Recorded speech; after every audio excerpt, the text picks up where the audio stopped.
C'était il y a quelques heures aux États-Unis. Donald Trump et son épouse se sont rendus à Pittsburgh. Le président devant la synagogue où 11 personnes ont été abattues le week-end dernier. Des manifestants étaient là aussi pour l'accuser d'être responsable du climat de tension qui agite actuellement les États-Unis. Et c'est vrai que l'ambiance est très particulière à quelques jours des midterms, les élections de mi-mandat.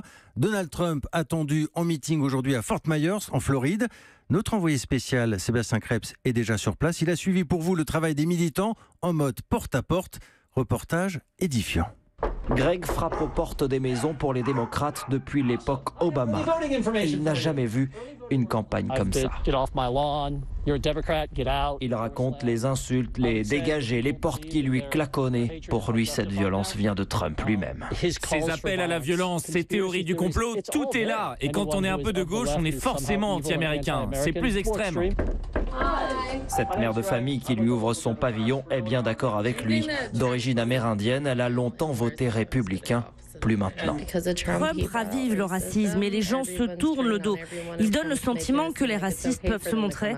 J'ai peur pour ma fille. Et puis il y a Christine qui n'ose même plus aborder certains sujets au travail. Avec ses collègues, les esprits s'échauffent.